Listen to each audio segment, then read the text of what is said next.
दादी माँ कहती थीं, दिवाली की असली रौनक सिर्फ रोशनी से नहीं, बल्कि घर की खुशबू, चेहरे की चमक और मन की शांति से होती है। आज मैं लेकर आया हूँ दादी माँ के साथ जादुई दिवाली नुस्खे, जो न सिर्फ आपका घर चमकाएंगे, बल्कि माँ लक्ष्मी की कृपा भी बरसाएंगे। तो तैयार हो जाइए, क्योंकि ये नुस्खे हैं पीढ़ियों की विरासत और असर इनके नाम जैसा कमाल का। अगर आप हमारे चैनल पर पहली बार आए हैं, तो सब्सक्राइब जरूर कर लीजिए, ताकि आपको मिलते रहें ऐसे ही दादी माँ के अनमोल नुस्खे, जो आपकी जिंदगी को आसान, सेहतमंद और खुशहाल बना दें। तो चलिए, अब शुरू करते हैं आज का ये खास दिवाली एपिसोड। दादी माँ के साथ अद्भुत दीपावली नुस्खे। पहला नुस्खा, घर की सफाई में खुशबू और सकारात्मकता लाने का। दादी माँ कहती थीं कि दिवाली की असली रौनक सिर्फ रोशनी और मिठाइयों से नहीं आती, बल्कि घर की साफ सुथरी हवा, खुशबू और सकारात्मक ऊर्जा से आती है। जब हम घर की सफाई करते हैं, तो सिर्फ धूल मिटती नहीं, बल्कि नकारात्मक ऊर्जा भी बाहर निकलती है और घर में शांति और सुख का माहौल बनता है। दादी माँ हमेशा कहती थीं कि सफाई में अगर थोड़ी श्रद्धा और प्यार डालो, तो वही सफाई पूजा बन जाती है। इसलिए जब तुम झाड़ू लगाते हो, पोछा लगाते हो और पुराने सामान को हटाते हो, तो ध्यान रखना कि तुम सिर्फ दिखावे के लिए नहीं, बल्कि अपने घर की ऊर्जा को ताजगी देने के लिए कर रहे हो। उन्होंने हमेशा हमें समझाया कि घर की हर चीज, चाहे वो फर्श हो या दीवार, हमारे जीवन के ऊर्जा केंद्र की तरह होती है। जब ये साफ और व्यवस्थित होती है, तो घर का वातावरण भी सकारात्मक रहता है और सबको सुकून मिलता है। दादी माँ का एक खास तरीका था कि सफाई के आखिरी चरण में बाल्टी के पानी में थोड़ा गुलाब जल और नींबू का रस डाल दिया जाए। गुलाब जल घर में खुशबू फैलाता है और नींबू का रस न सिर्फ गंदगी साफ करता है, बल्कि घर की हवा को भी शुद्ध करता है। दादी माँ हमेशा कहती थीं कि जहाँ खुशबू होती है, वहाँ माँ लक्ष्मी टिकती हैं और घर में समृद्धि बनी रहती है। यह सिर्फ एक धार्मिक या पारंपरिक उपाय नहीं था, बल्कि इसमें विज्ञान भी छिपा था। नींबू में प्राकृतिक क्लीनिंग गुण होते हैं, जो बैक्टीरिया और धूल को हटाते हैं, और गुलाब जल में एंटीऑक्सीडेंट्स होते हैं, जो हवा को शुद्ध करते हैं। इसलिए यह नुस्खा भावनाओं और विज्ञान दोनों का अद्भुत संगम है। मुझे याद है कि दादी माँ हर दिवाली से 2 दिन पहले यह सफाई शुरू करती थीं। हम बच्चे उनके साथ छोटे छोटे बर्तन उठाते, झाड़ू लगाते और वो हमें बताती कि कैसे हर कोने में खुशबू और प्यार डालना जरूरी है। वह हमेशा कहती थीं कि सफाई का मतलब सिर्फ दिखावा नहीं, बल्कि घर के वातावरण को बदलना है। जब फर्श साफ होता है और हवा में गुलाब की महक फैली होती है, तो घर के हर सदस्य का मन शांत रहता है, रिश्तों में मिठास आती है और सबका मूड खुश रहता है। यही दादी माँ का असली जादू था। तो दोस्तों, इस दिवाली जब आप अपने घर की सफाई करें, तो इसे सिर्फ काम समझकर मत कीजिए। थोड़ा प्यार डालिए, ध्यान डालिए और थोड़ा गुलाब जल और नींबू का रस मिलाइए। यह नुस्खा सिर्फ सफाई का तरीका नहीं है, बल्कि एक तरीका है अपने घर में सकारात्मक ऊर्जा, सुख, शांति और समृद्धि लाने का। जैसे दादी माँ कहती थीं, जहाँ सफाई होती है, वहाँ शांति बसती है, और जहाँ शांति बसती है, वहाँ समृद्धि आती है। यही है पहला नुस्खा, दादी माँ के अद्भुत दिवाली नुस्खों में से एक, जो हर घर को महकाता है, उजाला करता है और सकारात्मक ऊर्जा से भर देता है। दूसरा नुस्खा, दियों की लौ और घर में रोशनी का। दादी माँ हमेशा कहती थीं कि दिवाली की रौनक सिर्फ मिठाइयों और रंगों से नहीं आती, बल्कि दियों की लौ और घर में रोशनी से आती है। उनका मानना था कि जब घर के हर कोने में हल्की हल्की रोशनी फैलती है, तो घर की नकारात्मक ऊर्जा खुद ब खुद दूर हो जाती है और सुख शांति का वातावरण बन जाता है। वे अक्सर कहती थीं कि दीपक जलाना सिर्फ रिवाज नहीं, बल्कि यह हमारे जीवन में ऊर्जा, उम्मीद और सकारात्मकता लाने का तरीका है। इसलिए हर दिवाली से पहले वे यह सुनिश्चित करती थीं कि घर के मुख्य द्वार, कमरे और पूजा स्थल में पर्याप्त दीपक जलाए जाएं। दादी माँ का तरीका हमेशा खास होता था। वे कहती थीं कि दीपक में अगर थोड़ी मात्रा में देसी घी और सरसों का तेल मिलाया जाए तो उसकी लौ लंबे समय तक स्थिर रहती है और घर में उज्ज्वलता बनी रहती है। यह केवल एक ज्योत नहीं बल्कि घर की सकारात्मक ऊर्जा का प्रतीक बन जाता है। घर के हर सदस्य को यह भावना महसूस होती है कि घर में सिर्फ रोशनी नहीं बल्कि आशा और प्रेम की चमक फैली हुई है। बच्चे भी जब इस प्रक्रिया को देखते थे तो उन्हें यह सिखाया जाता कि रोशनी फैलाना सिर्फ बाहरी नहीं बल्कि अपने दिल के अंदर भी करना चाहिए। दादी माँ हमेशा कहती थीं कि दीपक जलाने के साथ ध्यान और श्रद्धा भी जोड़ना जरूरी है। जैसे ही वे दीपक जलाती थीं, वे पूरे घर में हल्की धूप और खुशबू फैलाने के लिए कपूर जलाती थीं। उनका कहना था कि जब हम दीपक की लौ को शांति और प्रेम की भावना के साथ जलाते हैं तो यह न सिर्फ हमारे घर को उजाला देती है बल्कि हमारे मन में भी सकारात्मक सोच और ऊर्जा का संचार करती है। उन्होंने हमें हमेशा बताया कि दिवाली का असली संदेश यही है कि अंधकार पर प्रकाश की विजय हो, नकारात्मकता पर सकारात्मकता का वर्चस्व हो और जीवन में सुख शांति बनी रहे। मुझे याद है कि जब हम बच्चे उनके साथ दीपक जलाते थे तो दादी माँ हर बार हमें यह समझाती थी कि दीपक सिर्फ दिखावा नहीं है, उनकी लौ हमारे घर के कोने कोने में फैली ऊर्जा का प्रतीक है। उन्होंने हमेशा कहा कि जैसे दीपक अंधेरे को दूर करता है वैसे ही हमारे अच्छे कर्म और सच्चाई हमारे जीवन से नकारात्मकता को दूर करते हैं। इसीलिए हर दिवाली दीपक जलाना और घर में रोशनी फैलाना एक परंपरा और सीख बन गई जो पीढ़ियों से चली आ रही है। तो दोस्तों, जब आप इस दिवाली अपने घर में दीपक जलाएं तो इसे सिर्फ सजावट मत समझिए। इसे सकारात्मक ऊर्जा फैलाने, घर को उजाला करने और अपने मन में शांति भरने का तरीका समझिए। दादी माँ हमेशा कहती थीं, जहाँ रोशनी होती है वहाँ खुशियाँ और समृद्धि अपने आप आती हैं। यही है दूसरा नुस्खा, दादी माँ का दिवाली का अद्भुत नुस्खा जो हर घर में उजाला और सुख शांति फैलाता है। तीसरा नुस्खा, चेहरे की चमक और सेहत के लिए दादी माँ का नेचुरल फेस पैक नुस्खा। दादी माँ हमेशा कहती थीं कि दिवाली सिर्फ घर की रौनक और मिठाइयों तक सीमित नहीं होती बल्कि यह हमारे चेहरे और स्वास्थ्य में भी झलकनी चाहिए। उनका मानना था कि चेहरे की असली रौनक बाहर से नहीं बल्कि प्राकृतिक चीजों और देखभाल से आती है। वे हमेशा हमें समझाती थीं कि जब हम अपने चेहरे और त्वचा का ख्याल रखते हैं तो न केवल हम खूबसूरत दिखते हैं बल्कि हमारी आत्मा भी संतुष्ट और प्रसन्न रहती है। दादी माँ की यह सीख हमें याद दिलाती है कि सौंदर्य और स्वास्थ्य का संबंध प्राकृतिक नुस्खों से ही जुड़ा है। दादी माँ का खास नुस्खा था कि बेसन, हल्दी, मलाई और गुलाब जल को मिलाकर फेस पैक तैयार किया जाए। वे कहती थीं, बिटिया, यह सिर्फ फेस पैक नहीं बल्कि चेहरे की चमक और स्वास्थ्य का खजाना है। बेसन त्वचा की गंदगी और अतिरिक्त तेल को हटाता है, हल्दी त्वचा को साफ और जीवंत बनाती है, मलाई चेहरे को नमी और पोषण देती है और गुलाब जल त्वचा को ठंडक और खुशबू प्रदान करता है।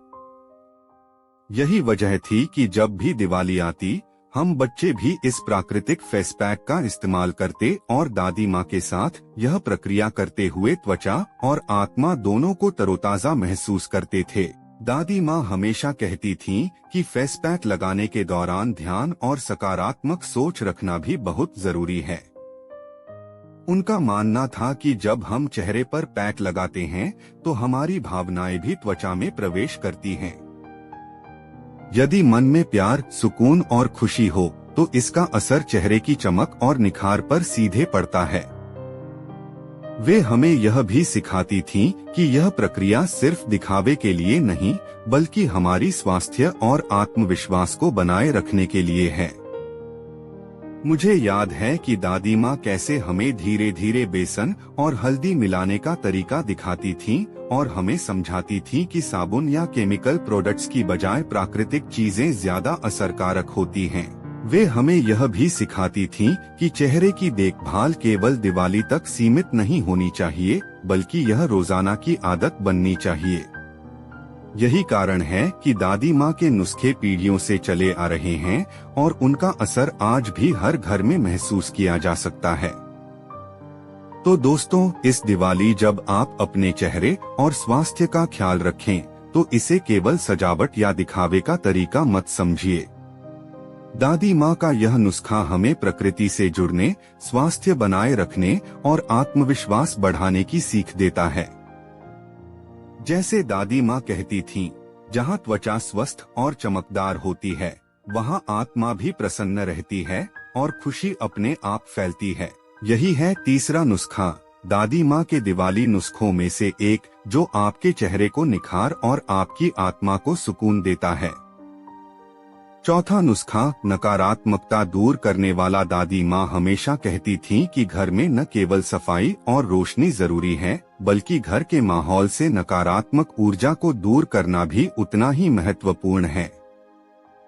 उनका मानना था कि जब घर में नकारात्मकता बनी रहती है, तो चाहे कितने भी दीपक जलाए जाएं या मिठाइयाँ क्यों न रखी जाएं, खुशियाँ कभी पूरी तरह से घर में नहीं बसती। उन्होंने हमें सिखाया कि छोटी छोटी चीजें जैसे धूप, कपूर या लौंग जलाना घर की ऊर्जा को शुद्ध और सकारात्मक बनाए रखती हैं। दादी माँ का तरीका हमेशा सरल और असरदार होता था।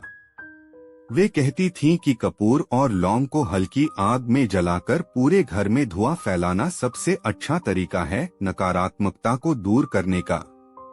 इससे न सिर्फ बुरी नजर और मनोवैज्ञानिक तनाव दूर होते हैं, बल्कि घर का वातावरण भी हल्का और खुशहाल हो जाता है। वे हमें हमेशा यह समझाती थीं कि यह उपाय सिर्फ धार्मिक नहीं, बल्कि मन, शरीर और वातावरण को स्वस्थ बनाए रखने वाला एक प्राकृतिक तरीका है। मुझे याद है कि जब हम बच्चे उनके साथ यह प्रक्रिया करते थे, तो दादी माँ हमें बताती थीं कि धूप का धुआं घर के कोने कोने तक पहुँचना चाहिए। हर कमरे में कुछ समय के लिए यह धुआं फैलाना जरूरी था। वे कहती थीं, बिटवा देखो, जैसे यह धुआं बुरी ऊर्जा को बाहर कर देता है, वैसे ही अच्छे विचार और सकारात्मकता घर में प्रवेश करते हैं। इस दौरान हम बच्चों को भी यह सिखाया जाता था कि हमारी सोच, हमारा व्यवहार और हमारी भावनाएं घर की ऊर्जा में सीधे असर डालती हैं। दादी माँ हमेशा कहती थीं कि जब हम घर को साफ और सकारात्मक बनाएंगे, तो खुशियाँ अपने आप आएंगी। उन्होंने हमें यह भी सिखाया कि नकारात्मकता को दूर करना केवल घर को खुशहाल बनाने का तरीका नहीं है, बल्कि यह हमारे मानसिक और भावनात्मक स्वास्थ्य के लिए भी बहुत जरूरी है। उनके इस नुस्खे को अपनाकर दिवाली का त्योहार न केवल रोशनी और मिठाइयों से भरा होगा, बल्कि घर और मन दोनों को संतुलित, शुद्ध और प्रसन्न बनाएगा। तो दोस्तों, इस दिवाली जब आप अपने घर में दीपक जलाएं, सफाई करें और खुशबू फैलाएं, तो कपूर और लौंग का इस्तेमाल करके नकारात्मकता को बाहर निकालना मत भूलिए। दादी माँ हमेशा कहती थीं, जहाँ सकारात्मकता और प्रकाश होते हैं, वहाँ खुशियाँ और समृद्धि अपने आप आती हैं। यही है चौथा नुस्खा, दादी माँ के दिवाली नुस्खों में से एक, जो घर को नकारात्मक ऊर्जा से मुक्त करके शांति, खुशियाँ और सुख लाता है। पांचवा नुस्खा, मिठाइयों में स्वास्थ्य और स्वाद का संतुलन वाला। दादी माँ हमेशा कहती थीं कि दिवाली की मिठाइयाँ सिर्फ स्वादिष्ट होने के लिए नहीं होती, बल्कि उन्हें स्वास्थ्य और पोषण का ध्यान रखते हुए तैयार करना बहुत जरूरी है। उनका मानना था कि अगर हम सिर्फ स्वाद पर ध्यान देंगे और सेहत की अनदेखी करेंगे, तो त्योहार की खुशियाँ थोड़ी अधूरी रह जाएंगी। इसलिए दादी माँ हमेशा सरल और प्राकृतिक सामग्री का इस्तेमाल करती थीं, ताकि मिठाई सिर्फ मीठी ही न हो, बल्कि शरीर और मन दोनों के लिए लाभकारी भी हो। दादी माँ का खास तरीका यह था कि वे मिठाइयाँ घरेलू दूध, घी, सूखे मेवे और प्राकृतिक मिठास वाले पदार्थों से बनाती थीं। वे कहती थीं, बिटवा जब हम मिठाइयाँ प्राकृतिक चीजों से बनाएंगे तो शरीर भी खुश रहेगा और मन भी। वे हमेशा बचपन में हमें यह सिखाती थीं कि शक्कर या केमिकल स्वीटन का ज्यादा इस्तेमाल करना स्वास्थ्य के लिए हानिकारक हो सकता है। इसलिए दादी माँ की मिठाइयाँ हल्की, स्वादिष्ट और स्वास्थ्यवर्धक होती थीं।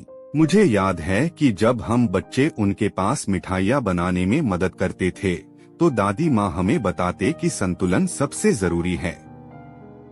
थोड़ी मिठास, थोड़ा घी और पोषण के लिए सूखे मेवे, यह तीनों मिलकर मिठाई को स्वादिष्ट और सेहतमंद बनाते हैं। वे कहती थीं कि ऐसे तैयार की गई मिठाई घर में खुशियां ही नहीं बल्कि ऊर्जा और स्वास्थ्य भी लाती है। और यह सीख हमें हमेशा याद रहती थी कि त्योहारी पकवान सिर्फ दिखावे के लिए नहीं बल्कि जीवन में संतुलन और खुशी बनाए रखने के लिए बनते हैं। दादी माँ हमेशा कहती थीं कि मिठाइयाँ बनाते समय प्यार और ध्यान डालना भी उतना ही जरूरी है। उनका मानना था कि जब प्यार और स्नेह के साथ मिठाई बनाई जाती है तो उसका असर सिर्फ स्वाद पर नहीं बल्कि घर के माहौल और रिश्तों में मिठास पर भी पड़ता है। इसी कारण से उनकी बनाई मिठाइयाँ खाने पर पूरे घर में खुशी फैल जाती थी और त्योहार का असली आनंद महसूस होता था। तो दोस्तों, इस दिवाली जब आप मिठाइयाँ बनाएं तो इसे सिर्फ स्वाद के लिए मत समझिए। प्राकृतिक सामग्री का उपयोग करें, स्वास्थ्य का ध्यान रखें और प्यार और ध्यान के साथ बनाएं। दादी माँ हमेशा कहती थीं, जहाँ मिठास और स्वास्थ्य दोनों मिलते हैं वहाँ खुशियाँ अपने आप आती हैं। यही है 5वां नुस्खा, दादी माँ के दिवाली नुस्खों में से एक, जो घर में मिठास, स्वास्थ्य और खुशियों का संतुलन लाता है। 6वां नुस्खा, धन और समृद्धि के लिए वास्तु और सजावट वाला। दादी माँ हमेशा कहती थीं कि दिवाली सिर्फ रोशनी और मिठाइयों का त्योहार नहीं है बल्कि यह घर में धन, समृद्धि और सकारात्मक ऊर्जा लाने का भी अवसर है। उनका मानना था कि घर की वास्तु और सजावट पर थोड़ा ध्यान देने से न केवल घर सुंदर दिखता है बल्कि यह घर के सदस्यों की खुशियां और संपन्नता भी बढ़ाता है। दादी माँ हमेशा हमें सिखाती थीं कि घर की स्थिति, फर्नीचर का स्थान और प्रवेश द्वार की सफाई सीधे हमारे जीवन की सकारात्मक ऊर्जा को प्रभावित करती है। उनका तरीका हमेशा सरल और असरदार होता था। वे कहती थीं कि मुख्य द्वार के पास हल्की हल्की सजावट, रंग बिरंगे फूल और साफ सुथरी जगह रखने से घर में धन और सकारात्मकता आती है। वे हमें बताते थे कि कभी भी मुख्य दरवाजे के पास पुराने सामान या गंदगी नहीं रखनी चाहिए क्योंकि इससे नकारात्मक ऊर्जा घर में प्रवेश करती है। दादी माँ हमेशा यह भी कहती थीं कि घर के प्रत्येक कमरे में हल्की रोशनी, साफ सुथरे फर्नीचर और सकारात्मक प्रतीक चिन्ह रखने से घर में सुख, समृद्धि और शांति बनी रहती है। 7वां नुस्खा, स्वास्थ्य और इम्यूनिटी बढ़ाने वाला। दादी माँ हमेशा कहती थीं कि दिवाली सिर्फ रोशनी और मिठाइयों तक सीमित नहीं है बल्कि यह हमारे शरीर और स्वास्थ्य का भी त्योहार है। उनका मानना था कि जब हम स्वास्थ्य पर ध्यान देंगे तो दिवाली की खुशियां लंबे समय तक बनी रहेंगी। वे अक्सर कहती थीं कि त्योहार के दौरान खाने पीने का ध्यान रखना और प्राकृतिक उपाय अपनाना बहुत जरूरी है ताकि शरीर मजबूत और रोग प्रतिरोधक क्षमता बढ़ी रहे। दादी माँ हमेशा प्राकृतिक और घरेलू नुस्खों पर भरोसा करती थीं क्योंकि उनका मानना था कि प्रकृति ही सबसे बड़ा चिकित्सक है। दादी माँ का खास नुस्खा यह था कि रोज सुबह गुनगुना पानी और हल्का शहद या अदरक मिलाकर पीना चाहिए। वे कहती थीं, बिटवा, इससे शरीर अंदर से साफ होता है और इम्यूनिटी मजबूत होती है। इसके अलावा वे हमेशा हमें सर्दियों में हल्दी वाला दूध और तुलसी पानी लेने की सलाह देती थीं ताकि शरीर संक्रमण और बीमारी से सुरक्षित रहे। यह नुस्खा सिर्फ स्वास्थ्य के लिए नहीं बल्कि शरीर और मन को ऊर्जा देने के लिए भी बहुत प्रभावशाली था। मुझे याद है कि जब हम बच्चे उनके पास बैठकर यह तरीका अपनाते थे तो दोस्तों, इस दिवाली जब आप अपने घर को सजाएं, दीपक जलाएं, मिठाइयाँ बनाएं और रिश्तों में प्यार बढ़ाएं, तो इसे सिर्फ परंपरा या दिखावे के लिए मत समझिए। दादी माँ हमेशा कहती थीं, जहाँ प्यार, सकारात्मकता और एकता होती है, वहाँ खुशियाँ और समृद्धि अपने आप आती हैं। और हाँ दोस्तों, अगर आप हमारे चैनल पर पहली बार आए हैं तो सब्सक्राइब जरूर कर लें, ताकि ऐसे ही दिवाली के नुस्खे और दादी माँ के अद्भुत टिप्स आपको हमेशा मिलते रहें। अगर यह वीडियो आपको पसंद आए तो लाइक करें, कमेंट करें और अपने दोस्तों के साथ शेयर करें, ताकि ये दिवाली की खास बातें और नुस्खे हर घर तक पहुँचें।